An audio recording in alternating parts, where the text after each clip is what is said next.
نحمده ونصلي على رسوله الكريم أما بعد فأعوذ بالله من الشيطان الرجيم بسم الله الرحمن الرحيم كنتم خير أمة أخرجت للناس تأمرون بالمعروف وتنهون عن المنكر وتؤمنون بالله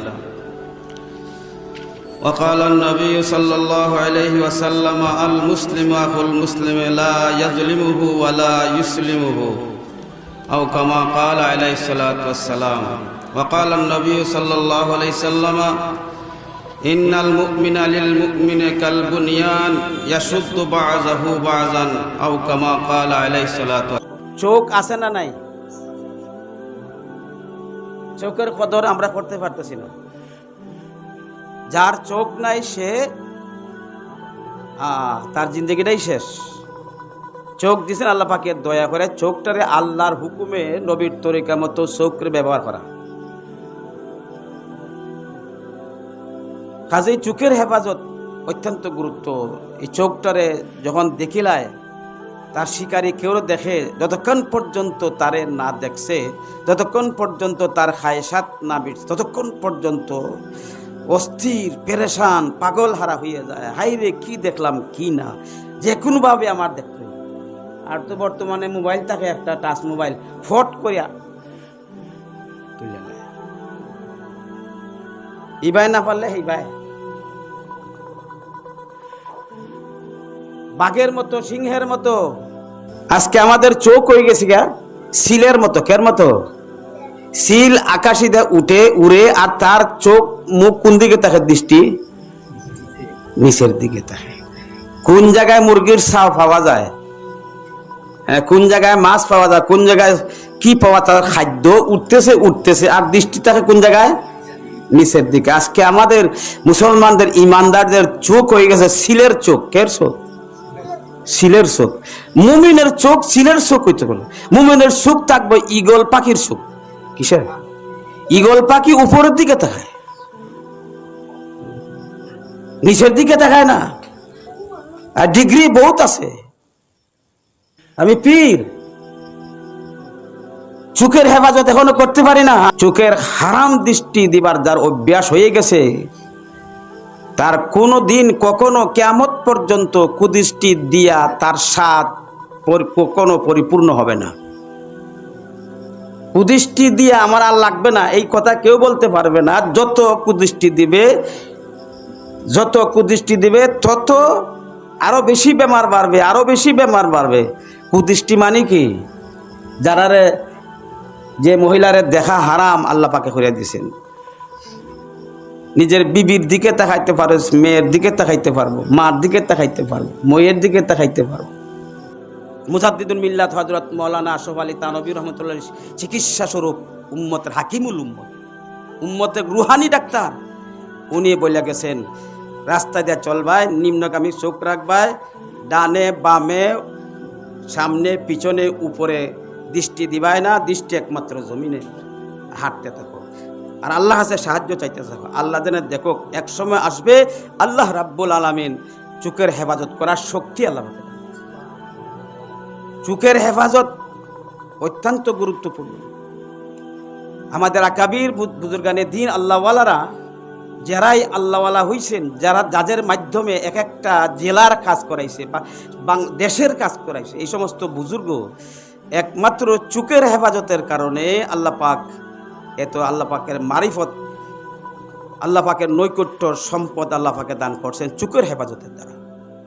আরে ভাই, এক সপ্তাহ চোখটারে বন্ধ করে দেখেন, আপনার নমাজের অবস্থা, তেলাওয়াতের অবস্থা, জিকিরের অবস্থা, কান্নার অবস্থা, দোয়ার অবস্থা, মজা আর মজা, স্বাদ আর স্বাদ, অবহেলা নাই, শেষ রাতে উঠতে পারবেন।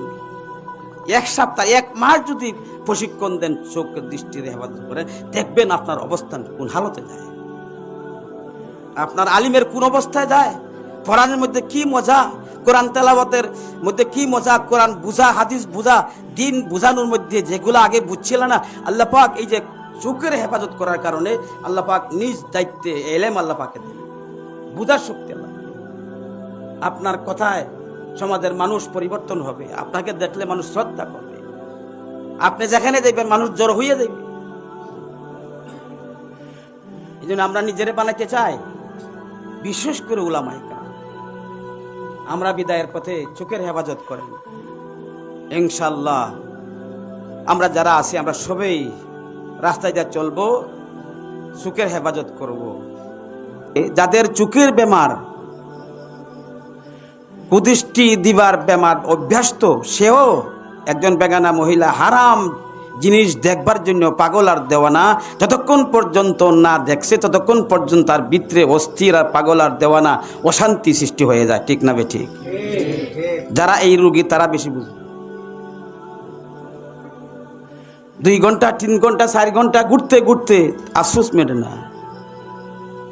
বাতিনি চোখ দ্বারা এটা দেখা যায় না, দেখা যায় আল্লাহরে ফাইবার পথ, হক পথ, নাহক পথ, জান্নাতের পথ, জাহান্নামের পথ, এইগুলা পথ দেখা যায়। হক বাতিলের পথ, উলামায়ে হক না হক, এইগুলা বোঝা যায়, দেখা যায় কিসের দ্বারা? অন্তর্দৃষ্টির দ্বারা। কার দ্বারা? আজকে কেন মানুষ ভালো পথে এইটা বন্ধ হয়ে গেছে। কুদৃষ্টির মাধ্যমে অন্তর চোখ নষ্ট হয়ে যায়। কিছু জরিমানা, কে জরিমানা করার নষ্টের উপরে যদি একবার চাইবায় তাহলে 500 টাকা দেওয়া লাগবে। কয় টাকা? অথবা নিজের সাধ্য অনুযায়ী, যার যার অবস্থা অনুযায়ী 200 টাকা দেওয়া লাগবে। একবার চাইবায়, দিনও যদি 5 বার চাও তাহলে 500 টাকা দেওয়া লাগবে। জরিমানা জুড়ে, এই জরিমানার কারণে চোখে নফসে এই গুনাহ করাইতো না। অথবা রাত্রে যখন খাইয়া বালাইল্লা ফেট ফুট ফটাইয়া আর কফি চা খাইয়া নুরুন নাহারের মারে ডাক দেখো, ও নুরুন নাহারের মামার কফি চা দাও। কফি চা খাইয়া গুমের বাইল দিছে, খাইছিও গুমের বাইল দেয়। ওই সময় আমার তোমার সাথে কিতা আছে সারাদিনে? দৃষ্টি দিলে 4 রাকাত নামাজ পড়তে হইব। এও যেবলা গুমের টাইম, এই সময় কথা আসেনি বললে হ্যাঁ উঠা গুম নাই, ঘুমা 4 রাকাত নামাজ পড়, 4 রাকাত নামাজ পড়তে হইব। নশ্বরে বাড়ি মারিয়া 4 রাকাত নামাজ চাইতো না। ফায়দার বে দুলা ভাই বাবা ফাটতাম না আমার ঘুমের সময়, না 4 রাকাত নামাজ পড়তেই হবে। তুই কেন আমারে ওয়াসওয়াসা দিয়া এই গুনাহ করাইলে? এরকম কিছুদিন করলে ডরাই আর এই গুনাহ করাইতো না, নফসে খাম করাইতো না কষ্টের সময়। এই জন্য উলামায়ে কেরাম বুজুর্গানের দিন কত পলিসি দিয়া দিছেন উম্মতকে বাঁচানোর জন্য। তুই কেন আমারে ওয়াসওয়াসা দিয়া এই গুনাহ করাইলে? এরকম কিছুদিন করলে ডরাই আর এই গুনাহ করাইতো না, নফসে খাম করাইতো না কষ্টের সময়। এই জন্য উলামায়ে কেরাম বুজুর্গানের দিন কত পলিসি দিয়া দিছেন উম্মতকে বাঁচানোর জন্য। 5টা কটা? ওই শেষ 1 নম্বর কি ভাই? নিচের দিকে চোখ রাখা। 2 নম্বর খালি নিচে না, ডানে বামে সামনে পিছনে উপরে কোনো দিকে তাকানি না। 3 নম্বর ওযু হইরা 2 রাকাত নামাজ পড়া। 4 নম্বরে কুশ্রী একজন মহিলার ফটো তুললে এটা সামনে রাখা। আর জরিমানা করা। কি জরিমানাটা নিজের শেখের কাছ থেকে আনলে ভালো। কে? নিজের শেখের কাছ থেকে যদি আনতে পারেন, শেখে বাতাই দিবে জরিমানা, নামাজ হইতো না টাকা হইতো, তাহলে বেশি কাজ হইব। অথবা নিজে 6 নম্বরটা সবচেয়ে বড় শক্তিশালী। এই রোগে আক্রান্ত রোগী কোনো না কোনো হক্কানি, যাকে ভালো লাগে তোমার গিয়া বয়াত হইয়া সব রূপের কথা বলিয়া কুদৃষ্টির রোগ ছাড়তে পারি না, নিজের শেখ কাছে দোয়া লও, চেষ্টা করো উনি যা বলবেন উনার দোয়ার উনার সহবতে বসার কারণে এমন একটা সময় আসবে ইনশাল্লাহ সারা জিন্দগি কাটতে পারবে। কোনো দিন মেয়ের বিভিন্ন হারাম দৃষ্টি থেকে বাঁচিয়ে রাখবে আল্লাহ পাক। এই তৌফিক আল্লাহ পাক আপনাকে দেবে। এই 6টা থেকে যে কোনো একটা করতে পারলো লাভ। আল্লাহ পাক আমাকে তৌফিক দেব, আপনাদেরকে তৌফিক দেব। আল্লাহওয়ালাদের কাশ হয় যাদের অন্তর্দৃষ্টি খোলা। চক্ষু কয়টা? এই 2 চোখ চর্মচক্ষু, এটার নাম কি? চর্মচক্ষু। আর একটা চক্ষু আছে অন্তরের চক্ষু, এটারও 2 চোখ আছে, অন্তর্চক্ষু। এই 2 চক্ষুর দ্বারা মানুষের অন্তর্চক্ষু নষ্ট হয়ে যায়। অন্তর্চক্ষু কি হয়ে যায় ভাই? নষ্ট হইয়া যায়। এই চর্মচক্ষুকে যদি কেউ দেখতে লাগে, 2টা আলো লাগে। কয়টা আলো? একটা আলো আল্লাহ পাক সৃষ্টিগতভাবে এই চোখের মধ্যে আলো দিছেন, দেখার যোগ্যতা আলো দিছেন। শুধুমাত্র যার চক্ষু আছে, এই চোখের আলোও আছে, ভিতরের আলো আছে চোখের, বাহিরি আলো নাই। এই চোখ দেখবে না, অন্ধ। এখন আপনি যান লাইট ছাড়া, অন্ধ না? এইটার আলো আছে কিন্তু বাহিরে আলো নাই। বাহিরে আলো মানে সূর্য, সূর্যের আলো আর চোখের আলো দুইটা সমন্বয় হইলেই চর্মসুখকে দেখা যায়, কোনো অসুবিধা নাই। সূর্যের আলো যদি নাও হয় তাহলে আপনার কারেন্টের আলো অথবা টাইসের এমনি লাইটের আলো যদি হয় তাহলে এই আলোটাও দেখা যায়। ঠিক এমনি হবে আর্থিক অন্তর্দৃষ্টি, দুইটা চোখ আছে, এইটারও আল্লাহ পাক সৃষ্টিগতভাবে অন্তর চোখের আলো দিছেন। আর একটা আলো আছে ঈমান এবং আমলের আলো, জিকিরের আলো, নামাজের আলো, তসবির আলো, কোরআন তেলাওয়াতের আলো। যার যত বেশি আলো থাকবো, নূর থাকবো। আর কলবের একটা নূর আছে, আলো আছে, দুইটার দ্বারা এই চোখ খুলিয়া যায়। এটা বাতিনি চোখ। কি চোখ? এই চোখ দ্বারা দেখা যায়, এই চামড়ার চোখের দ্বারা জিনিসপত্র আসবাবপত্র দেখা যায়।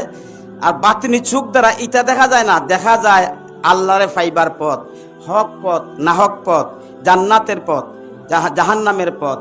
এইগুলা পথ দেখা যায়, হক বাতিলের পথ, উলামায়ে হক না হক, এইগুলা বোঝা যায়, দেখা যায় কিসের দ্বারা? অন্তর্দৃষ্টির দ্বারা। কার দ্বারা? আজকে কেন মানুষ ভালো পথে পথ, এইটা বন্ধ হয়ে গেছে। কুদৃষ্টির মাধ্যমে অন্তরের চোখ নষ্ট হয়ে যায়।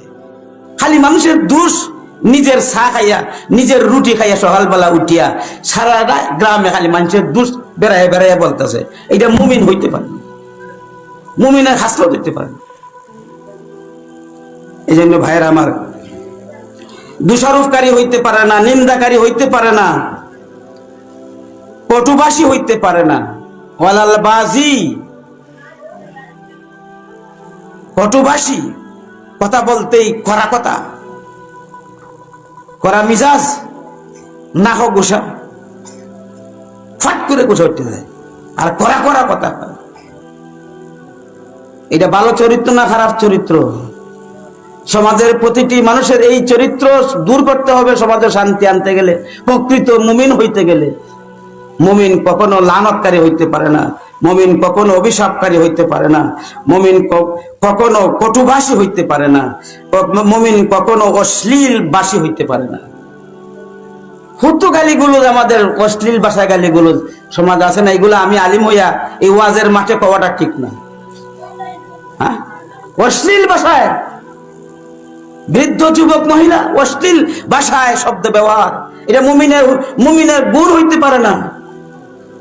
কত বড়! আর আমরা 1 নম্বর মুমিন। কুরবানির সময় আইলে 1,20,000 গরু কিনে জবাই দেয়া পুরা মুমিন, আর মুখ খারাপ। আল্লাহ রাসূল বলেন, তুমি কুরবানি 1.5 লক্ষ টাকা কুরবানি দেয়া মুখ খারাপ, অশ্লীল ভাষায় কথা বলো, এ প্রকৃত মুমিন না। লাইসাল মুমিনু বিত্তাআনি ওয়ালাল লাআনি ওয়ালাল ফাহিশ ওয়ালাল বাজি। এই জন্য ভাইরা আমার, আল্লাহ রাসূল সাল্লাল্লাহু আলাইহি সাল্লাম উত্তম কথা বলার জন্য বলে গেছে। আলু আছে না, পায়ের উপরে যে একটা গুটি পাহাড়, একটা পাহাড়, এটার নাম কিটা? এটা পাহাড় উষা। এই গুটির টাহনুর নিচে তোমার ইজার আর পাজামারে ঝুলাইয়া রাখবো না, উপরে রাখবো। কই রাখবো? আমরা লঙ্গিরে এটার নিচে ঝুলাইয়া রাখি, প্যান্টও ঝুলাইয়া রাখি, লঙ্গিরে ঝুলাই রাখতে রাস্তা বলতে লাগে না, লঙ্গি একেবারে নিষেধ করছে। পায়ের নিচে নিষ্পে শাক তথা গর্দনাল পর্যন্ত উঁচু রাখবে। ফাইন আভাইতা ইলাল কাবায়, তা যদি মানতে না চাও তাহলে টাকনুর পর্যন্ত ঝুলতে পারো। তুমি যদি এইটাও মানতে চাও না তাহলে টাকনু পর্যন্ত তুমি ঝুলাই রাখো। আসলে হইল ইজার হোক, লঙ্গি হোক, নিষ্পে শাক পর্যন্ত রাখো। আমার শেখ ও মুর্শিদ, প্রথম শেখ ও মুর্শিদ শেখ হরিপুরি রহমতুল্লাহ, পাজামা লঙ্গি পিনতে নিষ্পে শাক পর্যন্ত উসাদ উসাদ কিনতে হো, নিষ্পে শাক অনেক দেখাইতাম। উবাইলে পরে ওই যে উষা জায়গাটা আছে না কেন, উবাইলে পরে ওই দেখো কতখান জায়গা উষা হয়েছে না নি? এই যে উষা দেখানো শেষ হয়েছে এই পর্যন্ত নিঃশেষা, এই পর্যন্ত লঙ্গি ও পাজামা রাখো, এরপরও যদি তোমার পারো না তাহলে টাকনুর উপর পর্যন্ত রাখো। আর যদি তুমি টাকনুর নিচে ঢুকাই নাও, এখানে বলছেন এটা অহংকার তৈরি হয়। কি করে? টাকনুর নিচে যদি লঙ্গি আর পাজামা ঝুলন্ত রাখো, এটা তোমার অহংকার তৈরি হয়। ফাইন্নাহা মিনাল মাখিলা, এটা হইল বখিল, অহংকার তৈরি করে। ওয়া ইন্নাল্লাহা লা ইউহিব্বুল মাখিলা, আল্লাহ তাআলা অহংকারীকে মহব্বত করেন না, বিনয়ীকে মহব্বত করেন। টাকনুর নিচে পাজামা লঙ্গি ঝুলাই রাখা এটা অহংকার তৈরি করে, আর অহংকারীদেরকে আল্লাহ পাক ভালোবাসেন না। মূল জিনিস হইল নিচে সাত পর্যন্ত আপনি লঙ্গি অথবা ইজার লটকাই রাখবেন। এও যদি তোমার মনে চায় না আর একটু নিচে দিতে চাও, তাহলে টাকনুর উপর পর্যন্ত কোন সুরত রাখবা, টাকনুর নিচে ঝুলাইয়া রাখবা না, টাকনুর নিচে ঝুলাইয়া রাখবা না। টাকনুর নিচে ঝুলাইয়া রাখা এটা হারাম, নমাজ মকরুহ তাহরিমি হয়ে যায়। ভারতের একটা জায়গার নাম ছিল মারুফ খাস একটা জায়গার নাম। ওই জায়গাতে উনি যাইতেন, বিভিন্ন দিনের দাওয়াত, বিভিন্ন কার্যক্রম ছিল। উনি নিজের বাড়ির থেকে ওসিউল্লাহ খান ওই জায়গায় যাইতে হয়, মাত্র একটাই রাস্তা, আর কোনো রাস্তা নাই। রাস্তা কয়টা? এক রাস্তা, ওসিউল্লাহ খান এই দিকে যাইতে হয়। যাইতে গিয়ে হাঁটতে হাঁটতে এক মহল্লার ভিতরে যাইতে হয়। এমন একটা মহল্লা, এমন একটা গ্রাম, এমন একটা রাস্তা। এই রাস্তার এই পাশে সেই পাশে হিন্দুর বস্তি। কার বস্তি? হিন্দু বসবাস করে, হিন্দুর বস্তি। এইভাবে এইদিকেও মহিলা হিন্দুরা, এইদিকেও হিন্দুরা। শীতের সময় আসলে তারা পাহাড়ি এলাকা, গাছ গাছরায় রৌদ্র পাওয়া যায় না, তারা এই ঠান্ডা থেকে বাঁচার জন্য রাত পোহাইলেই সূর্য ওঠার সময় ঘর থেকে বাইর হইয়া রাস্তাতে গিয়া, এরা তো পর্দা ওর্দা কিছুই বুঝে না, মাথার কাপড় থাকে না, এইদিকে কাপড় থাকে না, আটু উদাম করিয়া বসে, বৈশা রং তামাশা করে, হাসি ঠাট্টা করে। এই অবস্থায় ওসিউল্লাহ খান রহমতুল্লাহ আলাইহি এই রাস্তায় যাওয়া সম্ভব? এই মহিলারা চোখে পড়বে না? আরো তারা রং তামাশা করে। এখন দেখতে হবে এই ওসিউল্লাহ খান, এদিকে আল্লাহর আদেশ, এদিকে রসুলের হুকুম, তোমার চুকুর হেফাজত করো। উনি কিভাবে এই রাস্তাটা অতিক্রম করে গেছেন, কোন পলিসিতে, কোন পদ্ধতিতে, কোন তরিকাতে নিজের চুকের হেফাজত করেছেন, সেটাই আমাদের জন্য শিক্ষণীয়, বরণীয় শিক্ষা এবং দীক্ষা। শিক্ষা এবং দীক্ষা। আল্লাহু আকবার। উনার ভাতিজা ছিল আব্দুল বারী। কি নাম ছিল ভাই? আব্দুল বারী। আব্দুল বারী যখন মরানা হয়েছেন, বড় হয়েছেন, এই সময় তাই ওনার জীবনী লেখা হয় না? বাগার সাহেবের জীবনী লেখা আছে না? উনার জীবনী যখন বাইর হইত, সে আব্দুল বারী বাতিজা, লেখো আমার এক ঘটনা আছে, এই ঘটনা লেখো। ইতিহাসের পাতাত লেখাইছে বাতিজায়। আমি এই সময় ছোট ছিলাম, নাবালিক, ছোট বাচ্চা। আমার চাচা ওসিউল্লাহ খান যখন ওই জায়গাতে যাইতেন, যাইবার সময় ওই জায়গাটা ছিল জঘন্যতম। হিন্দু, এটা ভদ্র হিন্দু না, অভদ্র গরিব, এটা কিছুই বুঝে না। এই জায়গাটা যাইবার আগেই আমাকে বলতেন, হে আব্দুল বারী, আমার লাঠিটা তুমি ধরো। হাতের লাঠির মাথা আছে না? মাথাও আছে, ফাও আছে। হে আব্দুল বারী, তুমি আমার লাঠির মাথা পায়ে ধরো। আর আমি তার লাঠির ফায়ের দিকে ধরলাম, নিচের দিকে ধরলাম। এই জায়গা গিয়েই আমার লাঠিটা তুমি হাতে নিয়ে টানবাই, আর আমি লাঠির নিচ গালাবাই হাতে ধরিয়া চোখ বন্ধ করে দিব, অন্ধ হয়ে যাইব। অন্ধ হয়ে যাইব। এই রাস্তাতে গেলে, অনেক দিন গেছেন উনি বললে, আমি নাবালক ছিলাম, এই জায়গা গেলে আমার চাচা বলতেন ধরো লাঠির মধ্যে, আমি ধরতাম, উনি ধরতেন একদিকে। আমাদের এলাকাতে যারা অন্ধ মানুষ আছে, অন্ধ মানুষে বাজারে নিয়ে গেলে লাঠি একটা আগে দিয়ে একজন থাকে, আর একজন ফিসিটা ধরে, ঠিক না? মানুষ বুঝে যে অন্ধ মানুষ। কি মানুষ? অন্ধ মানুষ। নিজের ওসিউল্লাহ খান সাহেবের চোখ আছে না? অন্ধ মানুষ। এই পদ্ধতি কেন? আল্লাহর আদেশ, রসুলের আদেশ। নিজের ঈমান এবং আমল হেফাজত করার জন্য, আল্লাহর সাথে প্রেম ভালোবাসা বন্ধুত্ব স্থাপন হয়ে গেছে, এটা ঠিক রাখার জন্য নিজের চোখের হেফাজতের পদ্ধতি নিজে করেছেন, বাতিতাকে শিক্ষা দিয়েছেন। পরবর্তী জেনারেশন উম্মতকে ওই ওয়াসিউল্লাহ খানের নিজের চোখের হেফাজতের আদর্শ রেখে গেছেন, এটা মুখস্থের জন্য না, শিক্ষা গ্রহণ করার জন্য। এটাতে উলামায়ে দায়িত্ব দিতে হবে উম্মতকে। আর ধমক দিয়ে কথা বলে, প্রথম তো কথা বলছে না, বহু পরে বলতেছে আমি কি তার বাটকে, আমি তার পিছিয়ে পিছিয়ে করি, তুমি তোমার তালাশ করো গে। এ তার মুখের ভাষা এবং চেহারাই বোঝা যায় এই সমাজের কয় নম্বর নষ্ট এবং বষ্ট লোক, ঠিক না? চরিত্রহীন লোক, খারাপ লোক, তার চেহারা তার মুখের ভাষাই বোঝা যায় এই সমাজের কয় নম্বর, 1 নম্বর লোক না 2 নম্বর লোক। মানুষের চেহারার দ্বারাই মানুষের হৃদয়ের খবর বোঝা যায়। এই জন্য আল্লাহ বলছেন তুমি হাসি মুখে কথা বলিও। হাসি মুখে কথা বললেই বুঝবে এই গ্রামের মানুষগুলা সভ্য, ভদ্র, সৎ লোক, কোনো ভয় থাকবে না, নির্ভয়ে তার পিছনে ঘুরবে। এই মানুষটা ভালো।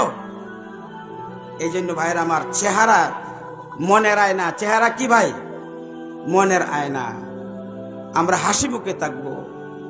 হাসি মুখে থাকা এটা রসুলের সুন্নত। কার সুন্নত?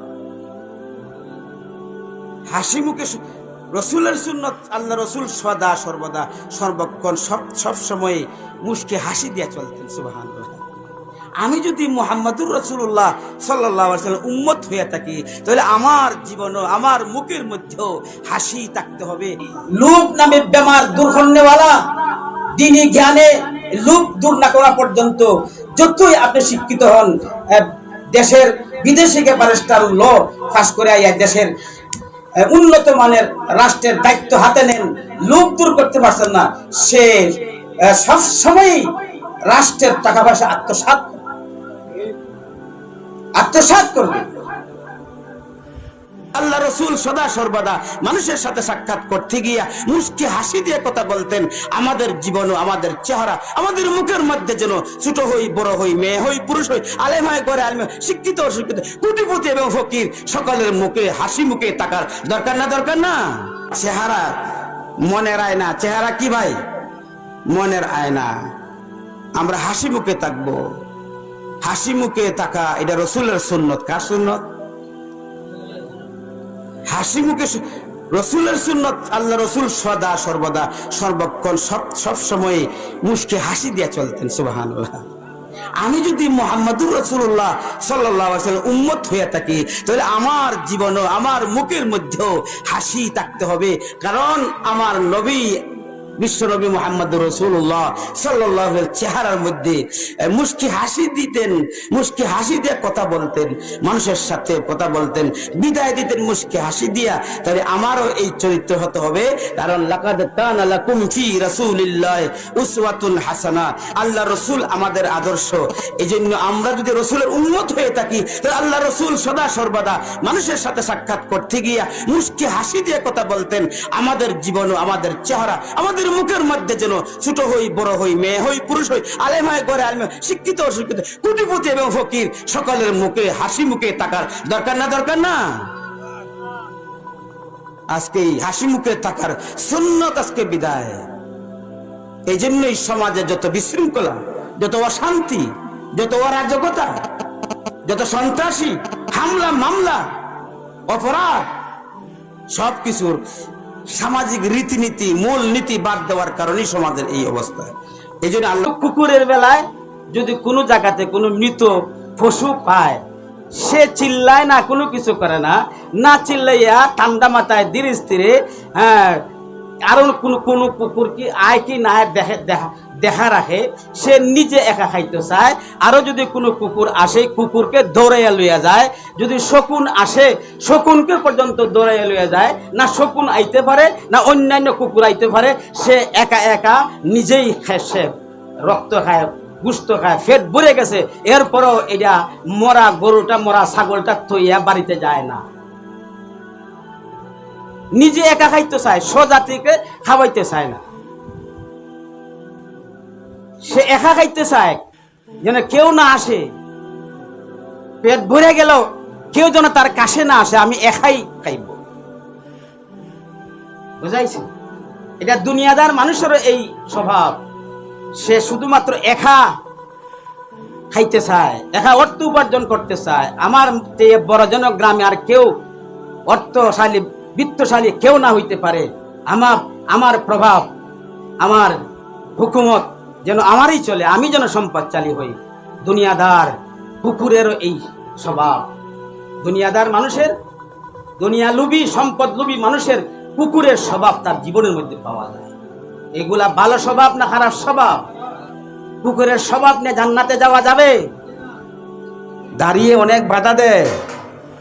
আপনার দাড়ি রাখনা মুরব্বী, ফাঁকনা মুরব্বী, আপনি এই দাড়ির ভয়ে মানুষ অনেক গুনাহ ছেড়ে দেয়। অনেক বুড়া আছে আমার মতো, শেষ পর্যন্ত দাড়িরে গামছাইতে বান্ধা সিনেমান যায়, দেখতো না।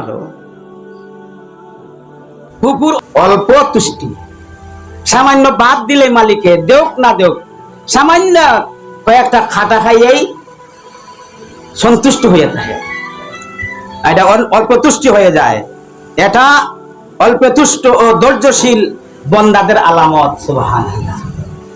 যা পাইলো খাইলো, বেশির দরকার নাই, তুরা খাইয়া জীবনটা বাঁচলো, আল্লাহর শুকর আদায় করে অল্প খাইয়া অল্প তুষ্টি। আল্লাহ পাকের প্রিয় বন্দাদের গুণ কুকুরের মধ্যে আছে। এই গুণটা ভালো না খারাপ? এটা আল্লাহওয়ালাদের গুণ। তার থাকার বাড়ি ঘরদর নাই, কুত্তার তাহার বাড়ি ঘরদর আছে, বিল্ডিং আসেনি না? হঠাৎ ঘর বানাই দিছি আমরা কুত্তা তাহার। কুত্তা তাহার ঘর বাড়ি নাই। আর এইটা তওয়াক্কুলকারীদের স্বভাব, যারা আল্লাহর উপর তওয়াক্কুল করে। আল্লাহ দিলে আছে, না দিলে নাই। ঘর বাড়ি দিলে আছে, আর নইলে তার তওয়াক্কুল যারা আছে, যেখানে রাইত এখানেই খায়, কয়েকটা কাপড় নিয়ে ঘোরাফেরা করে, আল্লাহ আল্লাহ করে, কান্দাকাটি করে। আমার দাদার একটা কুকুর ছিল, বহুত স্বাস্থ্য খাওয়াইয়া দিনের বেলা বান্ধা তৈতা, রাত্রে 12টা 11টা পরে ছেড়ে দিতা। খুব লম্বা মরা গরু যদি কোনো মরে ছেড়ে দিতা দিন, হে একা এগুলো খাইতো। কোনো কুত্তা এলাকার আইতে পারতো না, কোনো শকুনও আইতে পারতো না। সব কুত্তা শকুন এক জায়গা বয়ে রয়েছে। একদিন এলাকার সকল কুত্তায় তার লাগে মোরা গরু খাইতে পারে না, সব সম্মিলিত হইয়া সংগ্রাম আন্দোলন করে তারে ধরছে, এমন মার মারছে, একেবারে সুতাইয়া রাখছে। আমার দাদায় খামলা নিয়া মানে ফল লইয়া বাড়ির নিচের নিয়ে ওষুধপত্রটা ঠিক করছে। তুই একা খাইতে, তুই একা খাইতে, রাগ খাওয়াইয়া দেই, সজাতিরে খাওয়াইতে চায় না। এই জন্য আল্লাহ পাকের রসুল দুনিয়াদার সম্পদের লোভী মানুষকে দৃষ্টান্ত দিয়েছেন কুকুর দিয়া।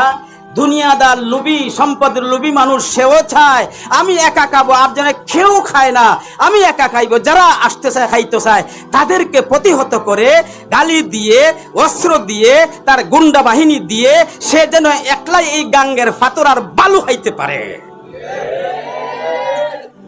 এই গাঙ্গের বালু এবং পাথর উত্তোলন করতে পারে একমাত্র আমি আমার গুন্ডা বাহিনী দিয়ে, আমার শক্তি দিয়ে একমাত্র এই গাঙ্গের বালু এবং পাথরকে ভক্ষণ করবার কোন মানুষ যেন আসতে পারে না।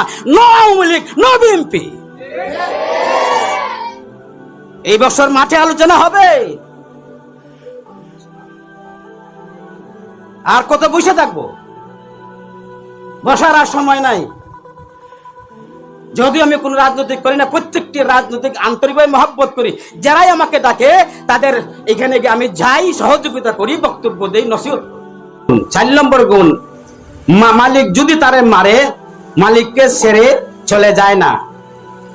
এটাও দৃঢ়চিত্ত বন্দার আলামত। অনেক কুকুরকে মালিকে মারে না, এমন মায়ের দে, গা গা করে দে, কিন্তু এই মায়ের কারণে তার মালিককে সারিয়া এখান থেকে চলে যায় না, মালিকের বাড়িতেই থাকে। সুবহানাল্লাহ। এইগুলা হইল একটা দৃঢ়চিত্ত, ধৈর্যশীল আল্লাহ পাকের বান্দার, প্রিয় বান্দার আলামত। আল্লাহ পাকের প্রিয় বান্দার আলামত। আল্লাহ পাক যতই রূপ দেন, যতই ব্যাধি দেন, যতই অসুবিধার মধ্যে ফালান, আল্লাহর বান্দা আল্লাহকে, তার মালিককে ছেড়ে যাইতে চায় না, ওই জায়গাতেই তাকে আরো কান্দে, আরো ভুল চায়, মাওলা আমি ভুল করে ফেলাইছি, হ্যাঁ আমি তো তোমার বান্দা, হ্যাঁ আমাকে মাফ করে দাও, তোমার দরজা ছাড়া তো আর কোনো দরজা নাই, এখানে আমি পড়ে থাকবো, আমাকে মারো ধরো, আমি এখানে আছি। কুকুরের স্বভাব এটা, মালিকে যদি তাকে মারে ধরে বাড়ি থেকে বাড়ি করে দেয়, আবার সার মালিকের বাড়িতে আইয়া ঢুকিয়া তার লেজ নাচাইয়া নাচাইয়া বসে থাকে। সুবহানাল্লাহ। 5 নম্বর, মালিক যদি দেখে খানিত বইছে, কুকুর মালিকের খানি দেখিয়া দূরে বসে থাকে। ওই বসে থাকে, দূরে বসে থাকে, সে জুড়ে শক্তি দিয়া মালিকের বর্তন থেকে খাদ্য আনার চেষ্টা করে না, সবর মালিকের সামনে বসা থাকে, মালিক দূরে বসা থাকে, শক্তি খাটাইয়া এটা তার মালিকের পাত্র থেকে খাদ্য ছিনাইয়া নেয় না। এটা মিসকিনদের স্বভাব। কার স্বভাব? মিসকিন, গরিব মিসকিন, আল্লাহ আল্লাহ কইয়া ডাকে, যদি দেয় তাহলে দিল, খানি খাইতেছে দিছে না চলিয়া যায়, সবর করে, মিসকিনদের স্বভাব। মিসকিনি এটা আল্লাহওয়ালাদের চরিত্র, এটা কুকুরের মধ্যে আছে। 6 নম্বর, মালিক ঘরের ভিতরে থাকলে সে বাহিরে মালিকের জুতার পাশে বসে থাকে। আল্লাহু আকবার। মালিক যদি ঘরের ভিতরে থাকে, কুকুর তার ঘরের বাহিরে মালিকের জুতা যেখানে আছে এখানেই সে বসে থাকে। সামান্য জায়গা পেইলে খুশি হয়ে, সামান্য জায়গা পাইলে এইখানে ঘুমাই থাকে, এটা খুশি, আমার সামান্য জায়গা পাইছি, আমার মালিকের জুতার পাশে একটু জায়গা পাইছি, এতেই কুকুর খুশি হয়ে যায়। আল্লাহ ওয়ালারা আল্লাহ পাকের জায়গা তুমি কোনো কিছু নাই, সামান্য একটু জায়গা পাইছে আরাম করার, এইটাই নেই, খুশি হইয়া ধৈর্য ধরে পড়ে থাকে আল্লাহ ওয়ালারা। পাহাড়ে জঙ্গলে পড়ে থাকে। এটা বিনয়ী বান্দাদের আলামত, জুতার পাশে বসে থাকা। এটা কুকুরের স্বভাব, এটা আল্লাহওয়ালাদের বিনয়ীদের আলামত। 7 নম্বর, যদি কোনো মালিকে তারে প্রহার করার কারণে অন্যত্র চলে যায়, কুকুরে মারছে মোর মায়ের, দুঃখ পাইয়া কষ্ট পাইয়া অন্য এক জায়গায় চলে গেছে, কদিন ধরে আইতেছে না, আবার খান দেও, এই দেখি না কুকুরটারে মারছিলাম, আইতেছে না, ভালো লাগতেছে না, হ্যাঁ বউ হয় বা হ্যাঁ বাচ্চাও হয়, কুকুরটা আপনি মারলা এখন আইতেছে। 9 নম্বর গুণ, কুকুর প্রভুভক্ত হয়ে থাকে। কুকুর প্রভুভক্ত, মালিকের ভক্ত। কি যে ভক্ত, আল্লাহু আকবার। কুকুর যদি মারা যায় তার কোনো মিরাস রেখে যায় না, না 12 কেয়ার জমি রেখে যায়, কুত্তা মরলে কোনো মিরাস রেখে যায় না। এটা দুনিয়ার বিমুখতার আলামত। দুনিয়া বর্জনকারী একদল আল্লাহওয়ালা আছে, দুনিয়া চায় না, দুনিয়া বর্জন। কুকুরও এরকম ভাবে দুনিয়ার কিছুই তার কাছে নাই, বাড়িঘর নাই, কোনো সম্পদ রেখে যায় না, মরে গেলে কিছুই তার সম্পদ রেখে যায় না। পাগল আর দেওয়ানা আর মনের টান আর স্বাদ থাকতেছিল আল্লাহকে পাওয়ার জন্য, আল্লাহর সাথে মহব্বত ভালোবাসা সৃষ্টি করার জন্য দরকার ছিল। কিন্তু আজকে আমরা দুনিয়ার সম্পদ, লোভ লালসা, দুনিয়ার সৌন্দর্য, আসবাবপত্র, মহিলা টহিলার দিকে মন একেবারে দাবিত হয়ে গেছে। মন্দ কথা কখনো একজন মুমিনের হইতে পারে না, মুমিনের বৈশিষ্ট্য হইতে পারে। মুমিন, প্রকৃত মুমিন যারা সবসময় তার মুখে দিয়ে ভালো ভালো কথা, সুন্দর কথা, উত্তম কথা, যে কথায় মানুষের অন্তরে ভালোবাসা সৃষ্টি হয়, যে কথায় যে শব্দের দ্বারা আপনি তাকে সম্বোধন করে কথা বলছেন, সাথে সাথে আপনার জন্য সে যেন পাগল হয়ে যায়। আমরা কথা বলি খালি তুরার কথা, মহব্বত নষ্ট হইবার কথা। এই জন্য ভাইয়ের আমার, মন্দ কথা অনেক অনিষ্টের মূল। মন্দ কথা পরিবার ও সমাজ ঘৃণা, বিদ্বেষ, ঝগড়া সৃষ্টি হয়, ঠিক না? মন্দ কথায় ঘৃণা, বিদ্বেষ, ঝগড়া সৃষ্টি হয়। এই জন্য মুখ দ্বারা সবসময় আল্লাহ বলেছেন আমরা যেন মানুষের সাথে সুন্দর সুন্দর কথা বলি। এই দুনিয়াটা সৌন্দর্য, দুনিয়া যা কিছু আছে সৌন্দর্য, এটা একটা ছায়া। দুনিয়ার সৌন্দর্য, নারী, দাড়িবিন সুশ্রীর ছেলে সৌন্দর্য, এই পাগল আর দেওয়ানা আর মনের টান আর স্বাদ থাকতেছিল আল্লাহকে পাওয়ার জন্য, আল্লাহর সাথে মহব্বত ভালোবাসা সৃষ্টি করার জন্য দরকার ছিল। কিন্তু আজকে আমরা দুনিয়ার সম্পদ, লোভ, লালসা, দুনিয়ার সৌন্দর্য, আসবাবপত্র, মহিলা টহিলার দিকে মন একেবারে দাবিত হয়ে গেছে। উলামায়ে কেরাম দৃষ্টান্ত দিছেন, মেতর আছে না, মেতর, এরা মানুষের লেট্রিন সাফ করে। এরা যদি দুর্গন্ধ নাকে না লাগে, দুর্গন্ধ না পায়, তাহলে এরাও বেহুশ হয়ে যায়। এরা ভালো লাগে না। আজকে আমার কথা আমি বলতেছি, যতক্ষণ পর্যন্ত একটা মহিলারে না দেখছি, আমার অশান্তি আর দেওয়ানার, পাগল আর দেওয়ানা, দিনে রাত এই ফিকির, কি করা যায়? কেউ আছে আস্তা গ্রাম ঘুরে। এই দুর্বল মুসলমান হওয়ার কারণে আজকে পৃথিবীর কোন জায়গাতেই মুসলমানদের ঠাঁই নাই, বাইর করে দিতেছে, মারতেছে, ধরতেছে। সারা পৃথিবী, মুসলিম জাহানের পৃথিবী রক্তে লাল। কেন? আমরা আল্লাহকে ভুলে গেছি। এই জন্য আল্লাহ আমাদেরকে ভুলে গেছেন। বিভিন্ন আযাবার গজব দিয়া, অমুসলিমের শাস্তি দিয়া, অমুসলিমের আক্রমণ করাইয়া আজকে আমরা নির্যাতিত, নিপীড়িত। আজকে আমরা মায়ের খাচ্ছি। অনেক মুসলমান তার দেশ থেকে বিতাড়িত হয়ে, বাংলাদেশও আমাদের দেশে লক্ষ লক্ষ মুসলমান রিফিউজি হয়ে আসে। ঠিক না ভাই? ঠিক ভাইরা, আমরাও এই অবস্থা হইতে বেশি দিন লাগবে? এই বাংলাদেশে আল্লাহ পাকে গজব যদি আসে, একমাত্র ভারতের শক্তি দিয়ে দেয়া, যদি ভারতের কাফির দেয়া যদি বাংলাদেশকে শাস্তি হিসাবে আল্লাহ পাঠায়, তাহলে আর মসজিদ, মাদ্রাসা, ইমানদার আর কেউ থাকবে? অহংকার কিভাবে দূর হইবে? লোক দেখানোর এই জিনিসটা কিভাবে দূর হয়? মিথ্যা কথা কিভাবে দূর হয়? কুদৃষ্টি আমি ছাড়তে পারি না, এটা কিভাবে দূর হয়? সবগুলার ঔষধ বড় বড় প্রেসক্রিপশন। বিশেষ করে মুজাদ্দিদুল মিল্লাত হযরত মাওলানা আশরাফ আলী থানভী রহমতুল্লাহ আলাইহি 2-4-5 ঘন্টে এই চিকিৎসা, মানুষের কলবের চিকিৎসা বহু এত উষা। আমরা আমাদেরকে বললে এইগুলা কিতাব দেখিয়া তার চিকিৎসার ব্যবস্থা করে দেয়। এই দিকে তো আমাদের খবরই নাই। খবর আছে? আল্লাহ এটার বোঝানোর জন্য, যেমন একজন মাস্টার বাংলাও জানে, অঙ্কও জানে, ইংরেজিও জানে, কিন্তু কিছু মাস্টার আছে তাকে বলে ইংলিশ টিচার। কি বলে? উনি ইংলিশ টিচার। উনি বাংলাও জানেন, অঙ্কও জানেন। হক্কানি উলামায়ে কেরাম সকল মুসলমানকে অতি আদর করে, মহব্বত করে, দ্বীন ইসলামের রসুলের সুন্নতকে এরকম ভাবে মায়া মহব্বত করে তার দিলের ভিতরে ঢুকিয়ে দিবার চেষ্টা করে। হক্কানি উলামায়ে কেরাম যে যত খাঁটি আলিম হবে, তত উম্মতের দরদ বেশি হবে, সন্তানের চেয়ে বেশি দরদ, মমতা, মায়া মহব্বত থাকবে, যেন প্রতিটি মানুষ আল্লাহ ওয়ালা হয়ে যায়। গুনাহ ছেড়ে দে, অহংকার ছেড়ে দে, হিংসা ছেড়ে দে, অতি লোভ ছেড়ে দে, চুগলখুরি ছেড়ে দে, চোখের গুনাহ ছেড়ে দে, হাতের গুনাহ ছেড়ে দে, গালিগুলোজ ছেড়ে দে, দুর্নীতি, অপরাধ, জুলুম, নির্যাতন ছেড়ে দে। এই চেষ্টা করবে, এই দোয়া করবে, সেজদাত করে কানবে। আমার এলাকাবাসীকে আল্লাহ সকলকে তুমি আল্লাহ ওয়ালা বানাও, সকল মেয়েদেরকে রাবিয়া বসরির মতো বানাও। ঠিক না? ঠিক ভাইরা? মাওলানা কারি ইব্রাহিম সাহেব নোয়াখালীর চাঁদপুরের কবর জিয়ারত করে আইছি।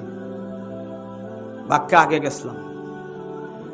কারি ইব্রাহিম সাহেব, আমরা সকলের মুরব্বী রশিদ আহমদ গঙ্গোহী রহমতুল্লাহ আলাইহি। রশিদ আহমদ গঙ্গোহী রহমতুল্লাহ সোহবতে উনি যাইতেন, ওয়াজ শুনতেন, সবকিছু হইত। যৌবনকালে গেছেন, মোটামুটি তাদের আল্লাহওয়ালাদের বয়ান শুনে বয়াতের গুরুত্বটা বুঝাইছে। এক সময় নিয়ত করলেন আমি রশিদ আহমদ গঙ্গোহী রহমতুল্লাহ আলাইহির কাছে বয়াত হওয়ার দরকার। এখন পর্যন্ত বয়াত হইছি না, তবে আন্তরিক মহব্বত সৃষ্টি হয়েছে, বয়াত হওয়ার দরকার। কেন আজকে আমরা আল্লাহ থেকে বহু দূরে, ইসলাম থেকে বহু দূরে, কোরআন থেকে বহু দূরে, রাসূলের সুন্নাত থেকে কেন দূরে, গুনার মধ্যে লিপ্ত, হাজারো গুনাহ করতেছি আর নিজেকে গৌরবান্বিত মনে করতেছি, ফখর করতেছি? একমাত্র এই বুঝ শক্তি, দিনী বুঝ মানুষের অন্তর থেকে চলে গেছে। এই বিষয়ে আলোচনার অভাব। বলতে পারেন বুড়া মানুষ উঠছে, কি হইব? এখন কি বুঝেন? জুস আসেনি?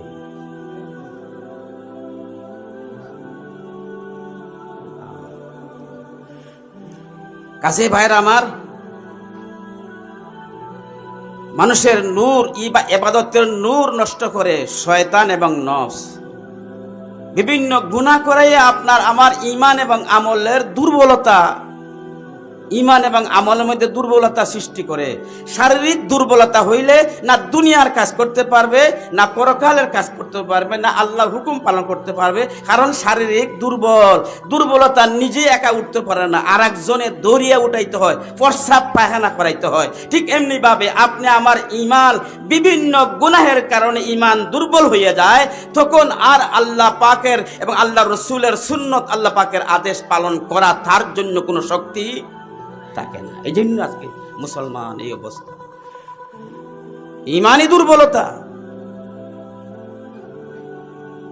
সে ঈমানি দুর্বলতার কারণে আজকে পৃথিবীতে লক্ষ কোটি কোটি মুসলমান আছে, তবে কোটি কোটি মুসলমান আছে, মুসলমান থাকবে, গুনাহ করার পরেও মুসলমান থাকবে, কিন্তু দুর্বল মুসলমান। কি মুসলমান?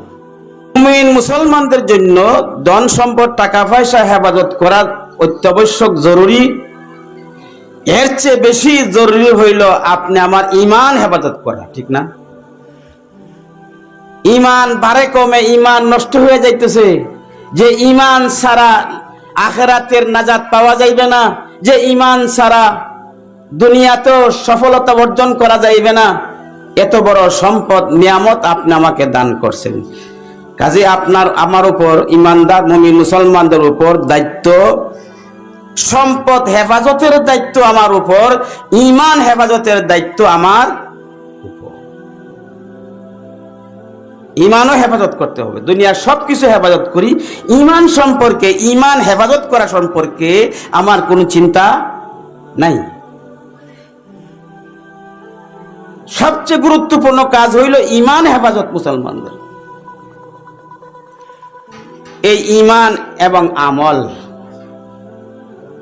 ধন সম্পদ একটা নিয়ামত, মুমিনের কাছে ঈমান এবং আমল বড় নিয়ামত। ঈমান এবং আমলের হেফাজত মুসলমান, প্রতিটি মুসলমান ঈমান এবং আমলের হেফাজত করা তার উপর অত্যন্ত জরুরি বিষয়, কর্তব্য বিষয়।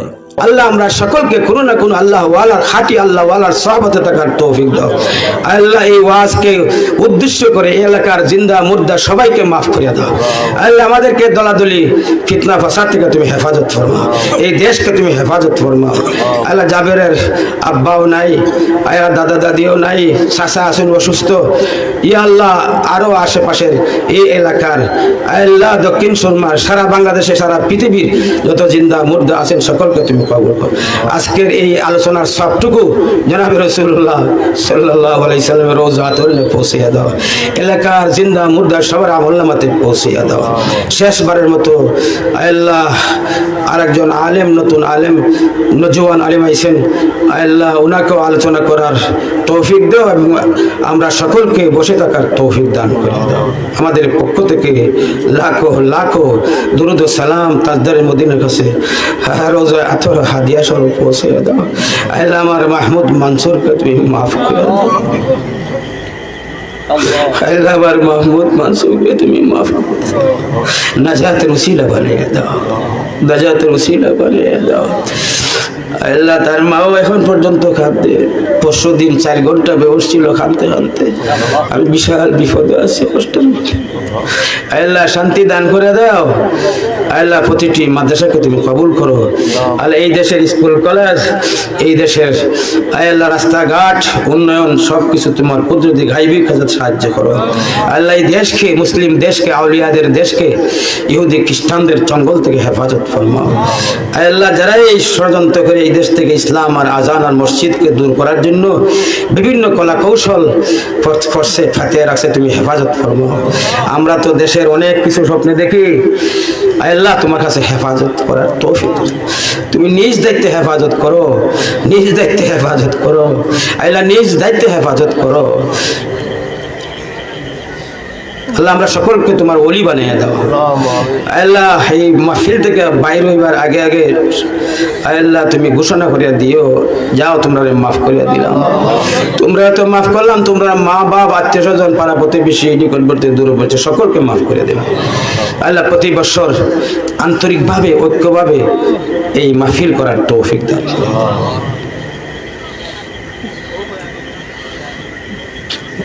আমিন আমিন ওয়ারহামনা। প্রতিটি ইবাদতে রাসূলের সুন্নাত থাকতে হবে।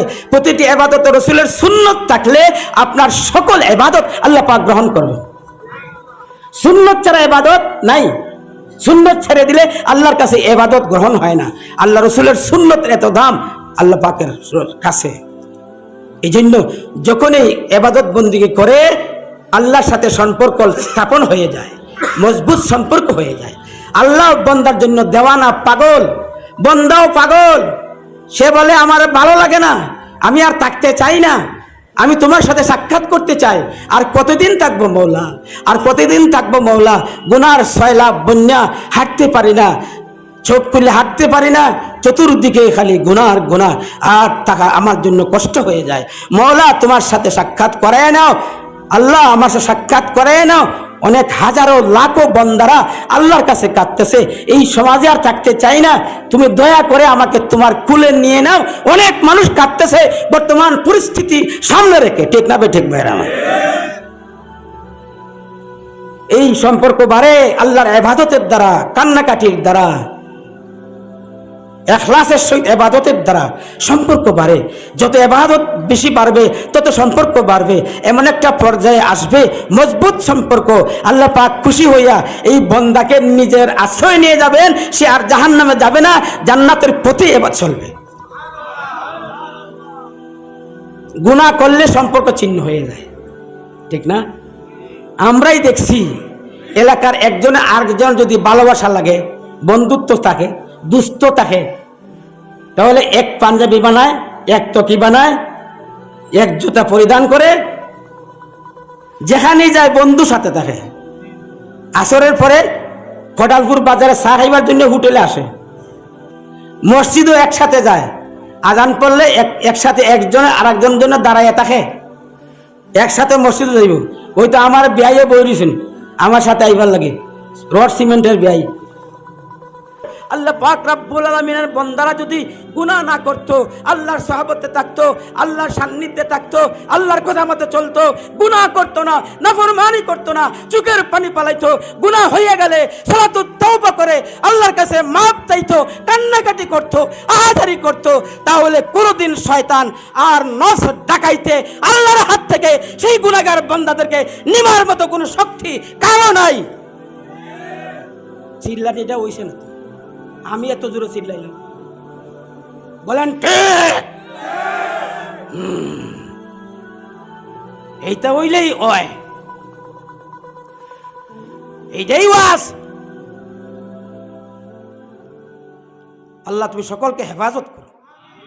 আমাদের মিজাজ, আমাদের ফিকির পরিবর্তন করতে হবে আমাদের। আমরা উলামায়ে কেরামরা জনগণকে এই সাথে করতে হবে, এই দায়িত্ব উলামায়ে কেরামের। কলবের রোগের ডাক্তারও আছে, ঔষধ আছে, হাসপাতালও আছে। এই কলবের রোগের হাসপাতালের নাম খানকা, আর কলবের রোগের ডাক্তারের নাম হইল শেখ। আর ঔষধপত্র শেখের কাছে গেলে ঔষধ দেওয়া যায়। এই জন্য আমাদের আকাবির বুজুর্গানের দিন কলবের রোগের অনেক কিতাবাদি, অনেকদিন বিশ্বের বড় বড় উলামায়ে কেরাম নিজ নিজ আল্লাহ পাক দিলে ঢাইলে দিয়েছেন। কলবের যতগুলা রোগ আছে সবগুলা রোগের ঔষধ দিবার জন্য ব্যবস্থাপনা আছে, আমাদের কাছেও আছে। বড় বড় ভলিউমে কলবের রোগের ঔষধ যারা বয়াত হবে, আল্লাহ ওয়ালাদের সাহাবত যাবে, তারা এই রোগ বলবে, কিতাব থেকে সেই ঔষধ দেওয়া হবে। এই অতদিন তোমার মেহনত করতে হবে, ইনশাআল্লাহ তার যত রোগ আছে কলবের সব রোগ দূর হইতে হওয়া লাগবেই লাগবে। দুনিয়ার মানুষের ঔষধ তৈরি করলে বলে দুনিয়ার মানুষের যত দেহের রোগ আছে তাদের চিকিৎসার দ্বারা যদি দেহের রোগ হয়, তাহলে আল্লাহ রাব্বুল আলামিন কোরআন হাদিস দ্বারা মানুষের কলব সৃষ্টি করেছেন, কোরআন হাদিস দ্বারা মানুষের কলবের ঔষধ দিয়েছেন, ডাক্তার দিয়েছেন, ব্যবস্থাপনা দিয়েছেন। কি বুঝেন? এই আকীদা বিশ্বাস রাখার দরকার। আপনার কলবের ও চিকিৎসার ঔষধও আছে, ডাক্তারও আছে, হাসপাতাল আছে, আছে না নাই ভাইয়ের আমার? বুঝতেছেন না মনে হয়? অন্য লাইনের এই আমাদের বয়ান চলছে অন্য সিস্টেমে, এই সিস্টেম বলে না বহুদিন যাবত এই কানে এই বয়ান শুনি নাই, এই জন্য আমাদের ভালো লাগে না, মজা লাগবে না, শান্তি লাগবে না। উঠো, ফাটাফাটি ওয়াজের সময় আসবো। ফাটাফাটি ওয়াজ আছে একটা। আচ্ছা, আলহামদুলিল্লাহ। এই জন্য কলবের ভিতরে রোগ আছে, আল্লাহ পাক নিজেই বলতেছেন, আমার কোনো কথা না। ফি কুলুবিহিম মারাদ ফাযাদাহুমুল্লাহু মারাদা। আল্লাহ রাব্বুল আলামিন সূরা বাকারার মধ্যে বলছেন, তাদের অন্তরে ব্যাধি আছে, রোগ আছে। তাদের আমলের কারণে আল্লাহ রাব্বুল আলামিন তাদের কলবের মধ্যে আরো বেমার বাড়াইয়া দিছে। তাহলে কি বোঝা? মারাজুন শব্দের অর্থ বেমার। সৃষ্টিকর্তা আল্লাহ রাব্বুল আলামিন নিজেই বলছেন মানুষের কলবের ভিতরে কি আছে ভাই? মরজ আছে, বেমার আছে, ব্যাধি আছে, তার চিকিৎসার ব্যবস্থা আছে। আল্লাহ রাব্বুল আলামিন মানুষকে গুনাহ করানোর জন্য, কলব নষ্ট করার জন্য আল্লাহ রাব্বুল আলামিন নফস তৈরি করেছেন। আল্লাহ পাক নফসের কথা বলতেছেন, ইন্নান নাফসা লাআম্মারাতুম বিসু। নিশ্চয়ই নফস মানুষকে সদা সর্বদা গুনাহ কাজ করার জন্য পায়তারা করে, গুনাহ কাজ করার ওয়াসওয়াসা দেয়, গুনাহ কাজ করার দিকে ধাবিত করে। নফসকে আল্লাহ পাক তৈরি করছেন যেন প্রতিটি বান্দাকে গুনাহ করাইতে পারে। তার সাথে আছে শয়তান। দুইজনে মিলে আপনি আমার জিন্দেগি, পরকালের জিন্দেগি, দুনিয়ার জিন্দেগি নষ্ট করতেছে। এরা আমাদের দুশমন, তাদেরকে আমরা দুশমন মনেই করতেছি না। কাজেই বেমার, কলবের বেমার আছে, দূর হয়। এই কলব নষ্ট হয় এবং এই কলব পরিষ্কার করা যায়, কলবের রোগ বেমার দূর করা যায়। অনেক ব্যবস্থাপনা আছে। দুইটা ব্যবস্থাপনা আমি আলোচনা করব। কয়টা? আপনি আমার কলবকে পবিত্র করা, সাফ সুতরা করা, কলবের যত বেমার আছে বেমারগুলারে দূর করে সুস্থ কলব বানানো, অসুস্থ থেকে দুইটা পদ্ধতি। কয়টা পদ্ধতি? দুইটা পদ্ধতি। এক নম্বর পদ্ধতি হলো কসরতে জিক্রুল্লাহ। বেশি বেশি জিকির করলে কলবের গুনার ময়লা সাফ হয়ে যায়। কসরতে জিক্রুল্লাহ। কোন আল্লাহ ওয়ালার সাহাবতে গিয়া বয়াত হওয়ার পরেই কিছুদিন পরে আপনাকে জিকিরের মাত্রা বাড়াইয়া দিবেন। জিকির করো, তোমার কলবকে সাফ করো। জিকির তোমার কলবের ঔষধ। সুবহানাল্লাহ। আল্লাহ রাব্বুল আলামিনও বলছেন কোরআনে, এই কোরআন থেকেই উলামায়ে কেরাম আনছেন কলবের ঔষধ।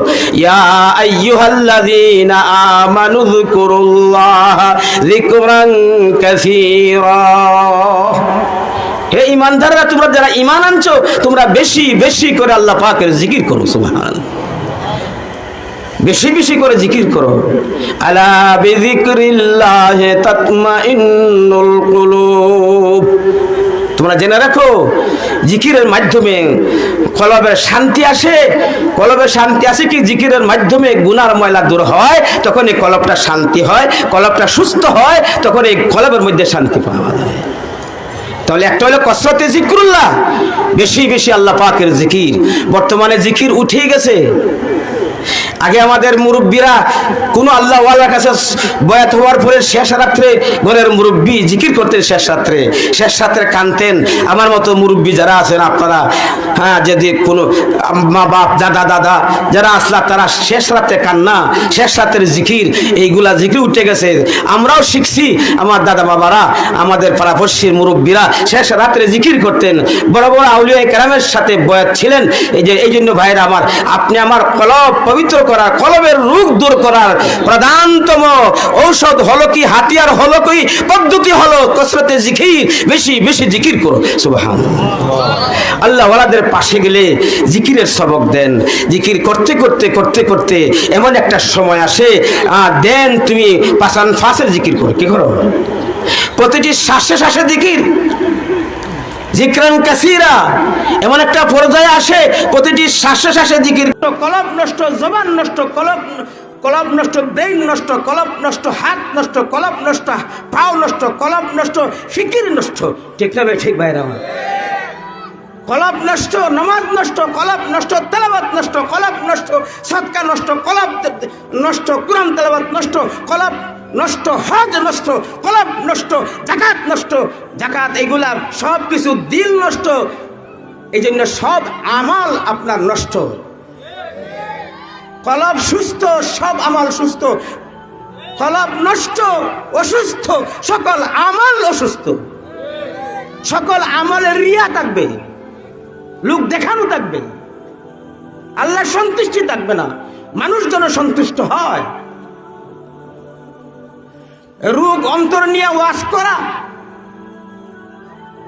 রোগ হাজারো রোগ নিয়ে ওয়াজ করা, এইসব বড় ক্ষতিকর। উম্মতের লাভ হবে না, সময় নষ্ট হবে, আইবে সব পালাইয়াতে। কলব নষ্ট, সে রোগী, সে আবার ওয়াজ করবে কেন? কথাটা বুঝাইছে? কেন আজকে আমাদের এই অবস্থা? এই জন্য আল্লাহ পাক রব্বুল আলামিন, দেহেরও রোগ আছে, কলবেরও রোগ আছে। কলবের রোগ হইল সবচেয়ে মারাত্মক রোগ, কলবের অহংকার। অহংকারে কি করতেছে দেশ এবং জাতি, স্কুল, মাদ্রাসা, বাজার, টুকরা টুকরা কয়েকজন মানুষের অন্তর যদি বড় মানুষের অন্তর অহংকার থাকে, এই বাজার হবে না, এই প্রতিষ্ঠান হবে না, এই এলাকা হবে না। দ্বন্দ্ব আর দ্বন্দ্ব এলাকায় থাকবে। আমার কথায় চলবো, আমার বাহাদুরি, আমার কথায় চলবো। অহংকার, অহংকারের কারণে অনেক গ্রাম, অনেক পঞ্চায়েত, অনেক মসজিদ, অনেক মাদ্রাসা, অনেক প্রতিষ্ঠান, অনেক কলেজ, ইউনিভার্সিটি ধ্বংস হয়ে যাচ্ছে। এই অহংকার এত বড় মারাত্মক রোগ। এই অহংকার নিয়ে চলতেছে, একবার চিন্তাও আসে না। হিংসা একটা মারাত্মক রোগ, গীবত মারাত্মক রোগ, অতি রাগ, অবৈধ রাগ, এই যে মারাত্মক। অতি লোভ, চুগলখড়ি করা, একের কথা অন্য কানে লাগাইয়া ফিতনা ফাসাদ করা, এটা রোগ। এই সমস্ত রোগ নিয়ে মানুষ ঘুরতেছে আর সমাজে ফিতনা ফাসাদ হইতেছে। কারণ সকলেই রোগী, গ্রামের সকলেই রোগী, সকলেই রোগী। শান্তি নাই, শান্তি নাই চিন্তা করতেছি, আসল রোগ নিয়ে ঘুরতেছি। এই জন্য দেহের রোগের ডাক্তার আছে, দেহের রোগের হসপিটাল আছে, দেহের রোগের ঔষধ আছে। এইটা বর্তমানে বোঝানো কোনো দরকার নাই। ঠিক এমনি ভাবে দেহের রোগ আছে। আল্লাহ রাব্বুল আলামিন নিজেই বলেছেন, ফি কুলুবিহিম মারাদ ফাযাদাহুমুল্লাহু মারাদা। কলবের ভিতরে রোগ আছে। ফি কুলুবিহিম মারাদ, মারাজুর মতো বেমার। উলামায়ে কেরাম, তালিবে ইলম জানেন কলবের ভিতরে কি আছে? ব্যাধি আছে, রোগ আছে। আল্লাহ রাব্বুল আলামিন তাদের রোগকে আরো বাড়াইয়া দিয়েছেন। এটা আর এক জিনিস, কিন্তু মূল বিষয়টা কলবের যে রোগ আছে, পবিত্র কালামে সূরা বাকারার মধ্যে আছে না নাই? ফি কুলুবিহিম মারাজ, অন্তরে বেমার আছে। এই কথাটা কুরআনের দ্বারা প্রমাণ। প্রতিটি বান্দা বান্দি নরনারীর কলবে বেমার আছে, এটা প্রমাণ কোরআনের দ্বারা। এই জন্য এই বেমার কিভাবে দূর হয়? চোখ, দৃষ্টি, আমার শরীরের শক্তি সব নষ্ট হইতেছে একমাত্র গুনার কারণে। ইন্নামা বাগিয়ুকুম আলা আনফুসিকুম। এজন্য একজন তাবিঈ বর্ণনা করছেন, গুনাহ করার এত ক্ষতি যে গুনাহ করবে, অবাধ্যতা হবে আল্লাহ পাকের, এটার বিনিময় তার ফলাফল নিজেই ভোগ করতে হবে। এটার আয়াতের দিকে তাকাইয়া উনি বর্ণনা করছেন, জগৎবাসীকে বলে গেছেন, ইতিহাসের পাতা রয়ে গেছে। একজন তাবিঈ বলছেন এই কথা, যখনই আমি গুনাহ করছি তখনই দেখছি আমার অধীনস্থ যারা আছে এরা আমার কথা শুনে না। ইন্নামা বাগিয়ুকুম আলা আনফুসিকুম, উনি বলেন যখনই আমি গুনাহ করছি তখন দেখছি আমার অধীনে যারা আছে এরাই আমার বিরুদ্ধে চলে গেছে। গুনার এত খারাপ প্রভাব। তখনই আমি দেখছি আমার ছেলে আমার কথা শুনে না, আমার সাথে বেয়াদবি করে, আমার প্রিয়তমা স্ত্রী আমার কথা শুনে না, আমি একটা কইলে 32টা এক শ্বাসে করে আমার কথার উপরে সে, আমার স্ত্রী আমার কথার উপরে বলা বলে শুরু করে দেয়, আমার স্ত্রী আমার বিরুদ্ধে চলে যায়, আমার কথা মতো চলে না, ভালো উপদেশ দিলে আমাকে আরো খারাপ কথা বলে। আমরা তো মনে করতেছি বেয়াদব, তোর মাও বেয়াদব, তুইও বেয়াদব। আসলে এটা না, আমার গুনার কারণে আল্লাহ পাক আমার অধীনস্থ, আমি তো আল্লাহর অধীনস্থের, আমি তো আল্লাহর নাফরমানি করছে, এই জন্য আল্লাহ পাক রব্বুল আলামিন আপনার স্ত্রীকে আপনার বিরুদ্ধে লাগাই দিছে। স্ত্রী আপনার কথা শুনবে না, নসিহত শুনবে না, এই নামাজ পড়, নামাজ পড়, নামাজ তুমি গা পড়ো, হয় না তুমি গা পড়ো, এটা এমনি কইছে। ইন্নামা বাগিয়ুকুম আলা আনফুসিকুম, একটা জিনিস নিয়ে যাইতে হবে। এই তাবিঈ কথা বলেন, যখনই আমি গুনাহ করছি দেখি আমার স্ত্রী আমার বিরুদ্ধে, আমার ছেলে আমার বিরুদ্ধে, আমার চাকর সে আমার বিরুদ্ধে, আমি যদি কই উত্তরে সে যায় দক্ষিণে, আমি বলি এই কাজটা কর, সে আর এক কাজ করে, আমার কথায় কথায় চোখ বড় বড় করে আমার কথার জবাব দেয়, করা জবাব দেয়, পারতাম না। তখনই বুঝতে পারবেন আপনার অধীনস্থ ব্যক্তিরা আপনার কথা কথায় জবাব দেয়, আপনার সাথে বেয়াদবি করে, আপনার কথা উল্টা চলে, তখনই বুঝবে আমার গুনার প্রভাব, গুনার ফসল, গুনার ফল আমি আমার বুক করতে হয়েছি। আমি আল্লাহর নাফরমানি করতেছি, আল্লাহ থেকে বহু দূরে আমার অধীনস্থ যারা আছে, আমার ছেলে, আমার স্ত্রী, আমার চাকর, আমার স্বার্থ, আমার মুরিদ, আমার বন্ধু, আমার আপনজন, আমার পাড়া প্রতিবেশী আমার বিরুদ্ধে লেগে গেছে, আমার উপরে ষড়যন্ত্র লেগে গেছে আমার গুনার কারণে।